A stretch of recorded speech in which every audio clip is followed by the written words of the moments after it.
This is the problem with preseason football, Jets fans. Limited reps, limited opportunities, limited ability to properly evaluate these players. But we're going to do the best we can talking Jets Giants wrap up this morning. I'm Glenn Naughton with Jet Nation Radio and JetNation.com. Be sure to log into JetNation.com where you can register and become a part of what is the most active Jets message board on the web. So a 31-12 loss last night. Jets did not look good. Lots of penalties. Again, I think that's a thing that's going to take a while to sort of change, beat out of the culture here. I know Aaron Glenn is doing all he can. Hopefully having him prioritize it and actually take action when these things happen will help speed things up in sort of flushing that problem. And maybe they won't. Who knows? But one thing we do know is that Justin Fields last night for the New York Jets didn't look very good. And, we keep saying it's early. It's not so early anymore. We're now a couple weeks from week 1. All right, so there's no more sitting back and saying, we still got another month, still got another 3.5 weeks of him working and this, that, and the other thing. Fields' first play of the game, or first throw of the game, rolls out, tosses to Mason Taylor, 4-yard gain. That was his first attempt, his first completion, and his only completion. From there, he would throw just 4 more passes, all 4 incomplete. One, yes, he was rushed. Kayvon Thibodeau was in his face in an instant. He tried to throw a jump pass, bounced it, fine. Next one, bounce pass to Garrett Wilson, which, that was sort of Zach Wilson flashbacks. And then he threw an out to Garrett Wilson where I thought it took him a little longer to get rid of the ball than it should have. If it was out quicker, he had a shot. But the fact that Fields waited a little bit, it gave the DB time to get there. Could have thrown a flag. There was a little bit of contact with Garrett, but no flag was thrown. And then one more on really the Jets' best drive of the day, the second drive, or, the first unit, I should say. They only had 2 drives. The second one was almost exclusively on the ground, and it was very good. But it stalled when Justin Fields threw incomplete to Garrett Wilson in tight coverage. DB was able to knock it away. So Fields finishes up 1 for 5, 4 yards. And look, like I said, and I've said this a million times, new offense, new coordinator, new teammates, new everything. Okay, that's fair. That's like there's the generous approach to Justin Fields. Like let's not worry too much about these results because this is new. Problem is, all that applies to Jackson Dart, the Giants' first-round pick, including new league. Okay, this is Justin Fields' year number 4 in the NFL. Jackson Dart's been in the NFL for 10 minutes. He went 14 out of 16. New teammates, new stadium, new offense, new coordinator, new everything. Like I said, new league, new level of competition. He goes 14 out of 16. So that's sort of the counter to saying, well, everything's new for Justin Fields. This, that, and the other, brand new to him. Jackson Dart's got a lot more new to his game than Fields does, and he completed 14 out of 16 passes. Now, the thing that I think is worth mentioning with Fields, however, and I tweeted this last night, we've not really seen him on any designed runs. We've seen him run when plays have broken down. But once that becomes a part, and they haven't done it with all the quarterbacks can run. Martinez can run, Cook can run, Fields can run. They can all run. But we've not seen any design runs that I can recall. If there's 1 or 2, I apologize. But I don't recall seeing any. So I think this is a huge part of the offense that's being intentionally held back. And once the real games start, they're gonna incorporate it, and it's gonna make life easier on Justin Fields. So I think there's more to come. I'm not ripping the guy. But I think we're now at a point where it's hard to just say, it's early, it's new, it's this, it's that. Okay, it's still the NFL. It's year 4. It's a preseason game. You completed 1 ball. So not the best day, but not also, not time to throw in the towel on the season. Like, let's see what this offense in whole really looks like. Let's see it with Justin Fields running the ball. Let's see him take some deep shots. He said today, or he said after the game yesterday, he was asked by Brian Costello, you haven't taken a shot down the field yet. And Fields said, yeah, I was thinking about that during the game. He said we had 1 dialed up. Everybody was covered, so I ran, which is fine. But really, what you've got right now is this problem. Like I said, evaluate. You're going to evaluate a guy on 8 throws. How many passes did he throw in the first week? 5 yesterday, 3 or 4, 8, 9, 10 throws. You're going to say, oh well, this is where we are for the season, or this is. It's like some guys need to get warm. Some guys need like a few series for things to start clicking and get going. You don't get that in the preseason.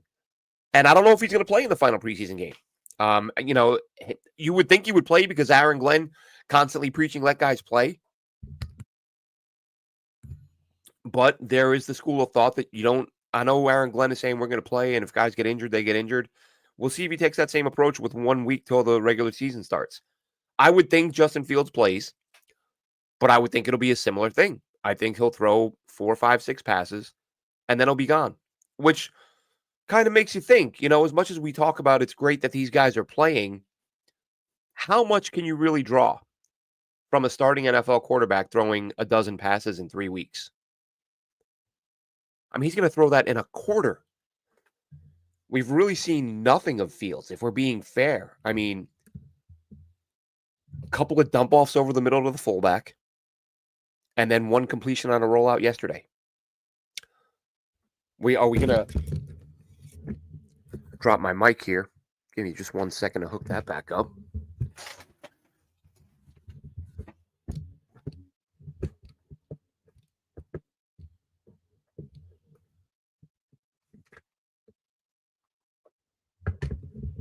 How's that for technical difficulties? All right. I think that's situated now. Got to increase the budget. I don't know what the hell happened over there. But anyway, I digress. So you've got Justin Fields, who's only thrown a handful of passes. We don't know how much he's going to play next week. And Aaron Glenn's I mean, we've said all along, and there is no, how long is Justin Fields' leash? Justin Fields' leash this season is as long as he stays healthy. That's it. That's how long he's going to be on the field. Even with a veteran backup in Tyrod Taylor's not bringing you anywhere. Tyrod Taylor's got to stay on the field. Or he's got to stay available, stay out of the trainer's room, right? That's been an issue for most of his career. But that brings us actually to the next thing I wanted to talk about is the backup quarterbacks. I thought they looked good last night. I know Martinez, of course, as fate would have it, he throws an interception the second I send out a tweet saying, wow, this is the best he's looked. He was quick, decisive. The ball was out in a hurry, throwing some accurate passes. We saw some drops. Aaron Glenn talked about that after the game. There were too many drops from the receivers. But some of these guys are receivers who probably won't be on the roster. Ontario Wilson had a couple of drops. Arian Smith had one, and then a second one that, I talked about this after the game. Spoke with Scott Mason, did his show for a little bit. And talked about, I'm not as sold on the DPI, the potential DPI on Arian Smith being as obvious as it appeared. And let me explain what I mean by that. Early in the play, while the DB is getting a little bit tangled up with Smith, and I stress this a lot because people talked about Sauce Gardner and so many DPIs that don't get called. If you look at the rule says you have to interfere in a way that significantly impacts the receiver. Like if you're brushing up against or making contact or your arm is rubbing against his arm, but you're not like altering his ability to catch the football, that's not DPI. And in watching that play in slow motion last night, and I'd have to look at it again, it doesn't look like the contact is really significant until the ball is there, at which point it is legal to grab a guy's arm and pull or whatever you do. So the early contact to me was very light, not DPI worthy. It does get more physical during the play, but that's what I need to see. Like, does it start getting physical before or after the ball gets there? And now if you're splitting hairs, if you're talking it's like a millisecond, a half a second before the ball gets there, things get a little more physical. That's a toss-up. Like sometimes the flag gets thrown on that, sometimes it doesn't. I know when it's your team, you want everything to go your way and you want every call. But again, as I watched it live, I was like, I think that was a little bit, and then they slow it down and I'm watching, I'm going, All right, it looks to me like there's light non-DPI contact, and then the level of physicality increases once the ball is there. And again, if it's off by a half a second, well, you didn't get the call. The ball did still hit him in the hands. I'm not saying it was an easy catch or anything like that, but he could have pulled it in. So he had that one, the one earlier that was, he had to elevate a little bit for it, but it went through his hands. That's a catchable football. So we saw a lot of drops, but Brady Cook to me had two of the best throws of the night. Both to Quentin Skinner, who stepped up and had a really big game. Aaron Glenn shouted him out after the game. We saw Brady Cook deliver a ball in the middle of three defenders. He had one to the side, one in front of him, one behind him. And look, they're not within arm's length. It wasn't a super tight window, but Cook still had to be precise because there were three defenders in the area. And he dropped it right in over them, completion to Quentin Skinner, and then the touchdown to Skinner later on where he leads him. As I said, he may have led him a little too much. Skinner had to lay out, stay down for a little bit after the catch. Looked like he may have been injured, but Quentin Skinner makes the catch. He had 4 grabs for 48. To me, he's a guy over the last couple of weeks has helped his stock as much as anybody. So, with Alan Lazard out, with Josh Reynolds being invisible, this is a 6'5" target who's catching the football. And I said, he had a ball that met. I don't know if I'd call it a drop. I think a DB got his arms in there and batted it away, but I'd have to take another look. Because as the game's going, I'm watching, I'm taking notes, I'm recording highlights, tweeting them out while I'm watching the game. So sometimes, I may miss the tail end of a replay, but there was a ball that Skinner could have had that I think the DB just made a play on. But as far as the receivers go, I think he helped himself more than anybody. I think that he's, we haven't seen a ton of it from him, but he's a very good blocker. As a receiver. That's why I've said, like, with Reynolds, with Lazard, with Skinner, that gives you 3 guys that are like 6'3", 6'4 plus and physical guys willing to block. Like, that's going to help the run game. Part of the reason why I think the run game is going to be so good. And we saw some of that last night. That was the highlight of the game for the offense as a whole in terms of a drive. Drive number 2, the Jets come out and run the offense the way a lot of us expect them to run the offense this year. Ground and pound. Use Braylon Allen, use Breece Hall, let those guys grind it out. And again, this is even without using Justin Fields as a runner. But the Jets had a 12-play drive that consisted of 11 runs for 47 yards, got them into field goal range. 3rd and 3, Justin Fields throws his final incompletion of the night that gets batted away, the ball to Garrett Wilson over the middle, and that forces them to kick a field goal. Nick Folk nails it from 38. But it was a great drive. It was ground and pound. It was what we're expecting. It's what this team is built to do, whether you like it or not. It's funny that, by the end of the Rex years, it was all get rid of this ground and pound crap and let's get into the new millennium and throw the football. That's what today's NFL is about. And you can't win with ground and pound. Fast forward 15 years or however long it's been. God, it's been 15 years since Rex. And ground and pound is back. But the personnel this time around, now look, I know you had some offensive linemen who were Hall of Fame level guys back then with Faneca and Woody and that whole line across the board, Mangold, and that was a better line. But I think the backs all around, the depth here, I think you got 3 backs who can really play. I think Donovan Edwards, even though he got shut down last night, I think he can play. I don't know that he's going to make the roster. I think he's a practice squad type guy. But that brings me to the guy who makes this all interesting is Keenan Nwangwu. He's been exclusively a return guy for most of his career. And I actually had an exchange with someone on Twitter the other day. Dom C, I mentioned Edwards and the Jets are going to have some decisions to make if he plays well. And our guy Dom C chimed in and said, look, they're not keeping a million running backs. They're not keeping 5 backs and Beck. Nwangwu is the return man. That's it. Now, my preference is always I want as many players as possible who can do as much as possible. Love Nwangwu as a return man, but it's like, well, is he ever going to run the ball? He's never been asked to run the ball. And someone chimed in and said, that he ran it a fair bit in practice a couple weeks ago. And I do remember that. I think Davis or someone may have been down that day. And the reporters at practice said that Nwangwu was running a ton. And I thought to myself, is there a chance that this coaching staff views him as more than just a return man? Might he be a guy? And look, I'm not saying he needs 10 carries a game. But if Nwangu is a guy that you trusted enough to say, you know what, in a pinch, if someone needs a breather, if someone gets dinged up and someone has to go to the medical tent, like we're okay with giving him 4 or 5 carries for a couple of drives and feel he can be effective. Now, if they feel he can do that, if they can expand his role, then by all means, I mean then he's making your roster because and I'd even said let's see Donovan Edwards a little bit as a return man to see if he can push Nwangu. And he was the return guy last night, and he was fine, but he didn't do anything special. Like you can, I mean, the difference between him and Nwangu returning kicks is immediately evident. So I don't think that that's kick returner isn't an option for Edwards. It's not something that's going to keep him on the roster. Now, if he can do it and do it well, I mean, it helps him obviously even if he can be good at it and not great. But Nwangu is a next level guy there. And if they believe that he can be somebody who can run the football, and he was second on the team, I believe, last night in carries, if I'm not mistaken.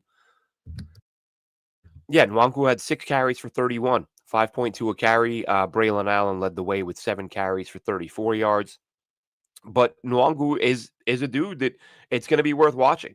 Is he somebody they see an expanded role for with this team, which would, again, the more dudes who can do more stuff and give you more roster flexibility, always love having that stuff at your disposal. Speaking of guys at your disposal, who is Justin Fields going to have at his disposal at wide receiver 2? I would say right now, today, if I'm the Jets, given the fact this team, unless you're thinking they're going on a deep playoff run or making the playoffs, which I don't see happening, go with Arian Smith as your wide receiver 2. It's not as if you've got another option who's that much better. Smith looked good last night, ran a couple of digs. Like I said, I mentioned the drops. That's stuff that we knew he had that was part of his game. They're going to work on fixing that. But last night, a couple of dig routes, one from the right sideline, one from the left sideline. Martinez hit him with a good ball on both routes.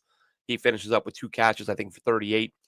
But Alan Lazard, like, fine, use Lazard as a big slot. Use Josh Reynolds as a depth guy. I've said a few times I expect Reynolds to beat Lazard out for the wide receiver 2 job, and maybe he does. Maybe that's part of the reason we're not seeing him much. Sometimes teams have a guy and they know, like, look, you're going to be doing this for us this year no matter what happens in camp. So we're going to kind of not feature you, and we're going to let somebody else get those reps to develop their game.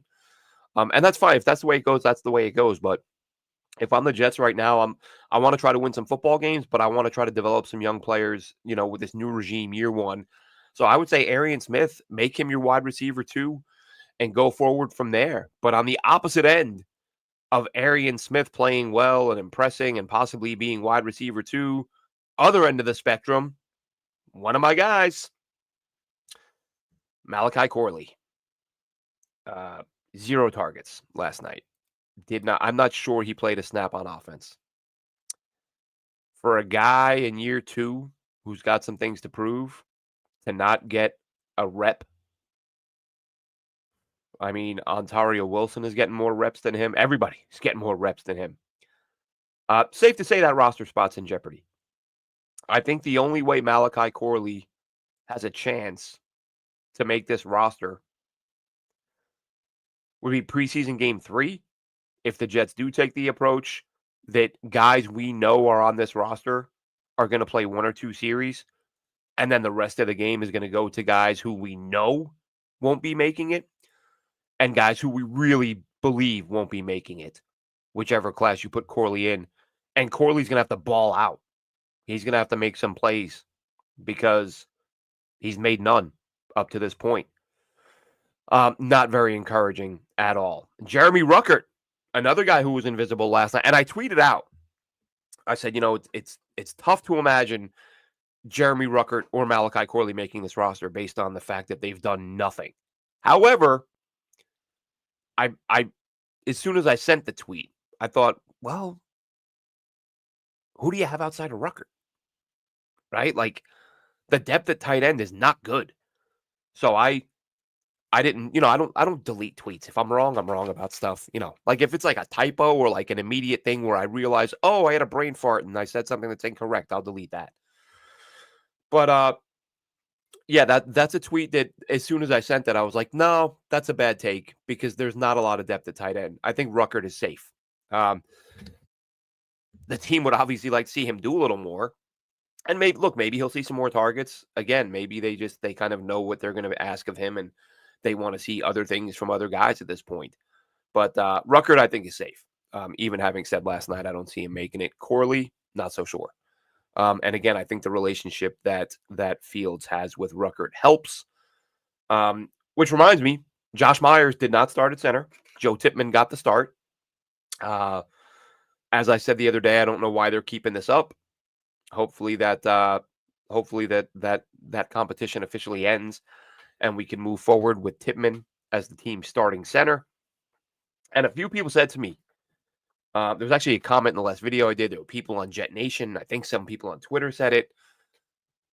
Oh, they're doing this because they want to see Tippmann at guard in case he has to move there next year. He played guard as a rookie. They have actual live, real footage of NFL meaningful, that's a stretch, of real action of Tippmann playing guard for multiple games. And they have him in practice. Like, they know he can do it. They don't need to see him do it more. The priority right now, and again, as I've said before, I guess this all depends on internally if the Jets, amongst themselves are like, look, we know we're not going to be good this year. And they might be doing that. And if they are, then it makes sense to just kind of mess around and screw around. Let's see what this guy can do here, and let's try this guy over there. But if they're truly committed to winning and the priority is getting the best lineup on the field, then it should have been Tippmann all along, and it should be Tippmann from this point forward. I don't know that it will be. I think the comfort level with Justin Fields is really helping Myers in this spot. But again, Tippmann got the start last night. Offensive line looked fantastic on the ground game in the second drive. So that was a lot of fun. Also wanted to talk a little bit about another. Well, I was going to say another take that I was wrong about, and I don't know if wrong is the right term. But Cade McNamara looking fantastic as a rookie punter, and now when this team parted ways with Thomas Morstead, I was like, what the hell are you doing? And it wasn't that I didn't think someone could beat him out. I'm just sort of tired of the Jets bringing guys in and handing them jobs without having them compete. And I was like, you're bringing in a rookie punter? And actually, sorry. Brain fart. But you're bringing in an inexperienced punter and you're not even going to have Thomas Morstead there to push him a little bit. I didn't like that. I didn't. I like having guys compete. I like the fact that they added Nick Folk and they didn't just cut Mevis and say, well, Folk's the most accurate kicker in the NFL the last couple of years, came to practice, went 6 for his first 6. Like, you could have dumped Mevis. But no, like, keep guys in the building. We've seen a lot of times with this team where guys are brought in, anointed, it doesn't work out, and you're like, oh, now what? Now what? We got to find a veteran on the street. In the case of Morstead, it was like, well, you've got a veteran, bring him to camp and let the kid beat him by all means. But it's early. It gets a couple preseason games. I'm not saying he's the answer, but McNamara has, up to this point, looked absolutely fantastic. Plenty hang time, plenty distance. You saw it in college after they signed him. I went back and watched some of his work, and the guys, he's got a howitzer of a leg. So you really got to like that. Defensively, I'll tell you what, Derek Nottie, I don't know how he makes the roster, even though there were folks telling me, when I was critical of this team for not adding a run-stopping defensive tackle in the draft, I was told, shut up. They signed Derek Nottie. He's going to be their run stopper. He wasn't a run stopper last year, and he wasn't a run stopper the year before that. I went back and watched a couple different games from a couple different seasons, and he was not effective last night. I don't think that guy makes the roster. I would keep one of the young, excuse me, I would keep one of the undrafted tackles over him in a heartbeat. We did see, one of the problems last night with one of the reasons Jackson Dart was able to go 14 for 16 obviously was the fact there wasn't enough pressure. The number of times he dropped back and had a clean pocket to just sit back and do what he wanted wasn't ideal, but that's the situation it's going to be for the Jets this year, though, folks. And I get Quinnen Williams wasn't playing. That's obviously a very big deal. I get that Jermaine Johnson wasn't playing. That might be a big deal. And what I mean by that is, and I've said this before, we got to see what he brings. Coming off an Achilles, he might not be a factor for a little while. I get that he said he's going to be a factor. Well, there's an unbiased view. I mean, look, he's fired up. He's an NFL football player. He believes in himself. Of course, he's going to say, "I'm ready to go. I'm 100%. I'm going to be, I'm going to be me from the first snap." Right. Okay, fine, say that, but let's see, because that's an extremely rare situation where guys play at a very high level coming back off of an injury that serious. Will McDonald obviously didn't play last night, so your top guys, obviously didn't play. I understand that. But you still would have liked to have seen some pressure on the quarterbacks. I thought Leonard Taylor had another solid game, a few good reps. Didn't have a sack, but we saw him penetrate. We saw him get in the backfield. I think he's going to be a fantastic backup to Quinnen. Braden McGregor played. He started actually. Didn't see a lot out of him. Of course, haven't seen the all 22, and you can't watch all 11 guys at one time. As the game is rolling right along, but this is basically a team that showed last night what they can be in terms of a running game, and they showed why there are some concerns with the passing game. And I get it; it's only 5 pass attempts, but it's still 1 for 5. Uh, it's we can make the excuses if we want, and I'm still I'm still benefit of the doubt for Justin Fields, and let's see what this offense looks like when he's being given the opportunity to run, when he's given the opportunity to use what is his best weapon, really, which is his legs. And, there were some plays last night where it's, 3rd and 2 or, 3rd and 4. And you're thinking, all right, during the year, a keeper, is on the table. An RPO with him keeping the ball and running, that's an option. It hasn't been in the preseason, and that's fine. And we'll see what the Jets do in terms of whether or not they play these guys. I know Justin Fields was asked after the game if he wants to play. This is such a pet peeve of mine. Justin, do you want to play? That's up to the coaches. It's up to the coaches whether you want to. Like, the question wasn't, are you going to play? And this isn't just Justin Fields. This is everybody. I can't stand when someone's asked a question and they defer as if they don't know what their opinion is. What do you think of this? Oh, that's up to somebody else. No, No, the question isn't what does this person think of it. It's what do you think? What do you want to play? I would hope he would have said, yeah, I want the reps. Get me out there. I want to play every time they roll the ball out. That would have been nice. But he just kind of said, look, it's up to the coaches, which tells me they haven't, that hasn't been discussed or they haven't decided. I say play them, folks. I don't know where you guys stand. I don't know if you want to see the starters play for a few series or a quarter. I would say run them out there at least a quarter, at least. And I would imagine if I had to guess, it'll be another 2, maybe 3 series. But I would like to see, and look, some 3 series sometimes can eat up a quarter depending on how long you possess the ball. But I think that some more reps for this team, especially for this quarterback, before the real game start, would be ideal. Not the greatest showing for them last night. Oh, let's shoot out give a shout out. Dean Clark, the ultra versatile DB out of Fresno State, who I've kind of said from the time he was drafted, like this guy might stick around because of that versatility. You watch him play at Fresno State. They played him in the box. They played him deep. They played him in the slot. They moved him all over the place. But as time has moved on, I think he's going to have a harder time making the roster. But that doesn't mean he can't stick around. It doesn't mean he can't stick around as a practice squad guy. But he had himself a hell of a game last night. He had, because he's competing, of course, with Isaiah Oliver in my mind. And I think Oliver, being the veteran guy, will get the nod. But Clark last night, he had a sack, he had a PBU, he had a late interception on a play where Jackson Sermon was the linebacker, the second-year UDFA linebacker, was covering a route into the end zone, and the ball bounced either off Sermon or off the receiver's hands, and Clark was trailing the play, heads up, got his hands on it, pulled it in for the interception. So a really big day for him. Congrats to Clark. Like I said, I think he's a practice squad body. I think if Isaiah Oliver was not in the picture, he might have a better shot, but Isaiah Oliver is, so I don't think he does.